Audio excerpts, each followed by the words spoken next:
Hi friends, ఈ online shopping చేసేటోళ్ళు, ఈ ఆన్లైన్లో కొరియర్ పెట్టేటోళ్ళు ప్రతి ఒక్కరికి ఒక విషయం చెప్పాలి. అదేమిటంటే మీషో కానీ, ఫ్లిప్కార్ట్ కానీ, స్నాప్డీల్ కానీ, ల్యాప్టాప్ కానీ, అజియో కానీ, అమెజాన్ కానీ ఇలాంటి యాప్లలో ఆర్డర్లు పెట్టుకుంటే మనకు ఎటువంటి ప్రాబ్లం ఉండదు. ఎందుకంటే తీసుకున్న తర్వాత బాగాలేకుంటే మనం రిటర్న్ పెట్టుకోవచ్చు. కానీ కొంతమంది ఏం చేస్తారంటే ఈ ఫేస్బుక్లలో, ఈ ఇన్స్టాగ్రామ్లలో వాటిల్లో ఆర్డర్లు పెట్టి చాలామంది మోసపోతారు. ఎందుకంటే ఆ ఇన్స్టాగ్రామ్ కానీ ఫేస్బుక్లలో ఆఫర్ తక్కువ ఉందని చెప్పేసి వాచ్లు కానీ, షూస్ కానీ, చెప్పులు కానీ, షర్ట్స్ కానీ, టీషర్ట్లు కానీ ఇలాంటివి చాలామంది ఆర్డర్లు పెట్టి మోసపోతున్నారు.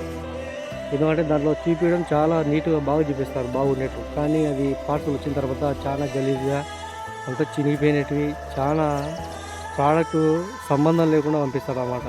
ఎందుకంటే దాన్ని చాలామంది ఆర్డర్ పెట్టి మోసపోతున్నారు. దయచేసి ఫేస్బుక్లలో కానీ, ఈ ఇన్స్టాగ్రామ్ కానీ, యూట్యూబ్లలో మాత్రం ఆర్డర్లు పెట్టుకోకండి. ఎందుకంటే దాంట్లో 100కి 80% ఫేకే ఆర్డర్లు వచ్చేది. ఎందుకంటే నేను చాలామందికి పార్సల్ ఇచ్చాను అన్నమాట. నేను ప్రతి ఒక్కరు కొట్టి చెప్పేది కన్నా, ఇది మీరు ఫేస్బుక్లో పెట్టినారు, దీనికైతే రిటర్న్ ఆప్షన్ ఉండదు, చూసుకొని తీసుకోరని చెప్తాను. మరి ఎందుకంటే మాకు ఈ పార్సల్ ఇచ్చే కేవలం వచ్చేది 15 రూపాయలు. ఈ 15 రూపాయలు కక్కుర్తిపడి నేను కస్టమర్లకు ఇవ్వను సమానంగా ప్రైవేట్ యాప్లలో పెట్టినట్టు. ఎందుకంటే దానిలోకి రిటర్న్ ఆప్షన్ ఉండదు కాబట్టి. కొంతమంది డెలివరీ ఇస్తారేమో కానీ ఎందుకంటే ఈ పార్సల్ ఇచ్చే 15 రూపాయలు వస్తుందని చెప్పేసి. కాబట్టి దయచేసి ప్రైవేట్ యాప్లలో ఆర్డర్ పెట్టేటప్పుడు కొద్దిగా చూసుకొని పెట్టండి. ఎందుకంటే రిటర్న్ ఆప్షన్ అయితే ఉండదు.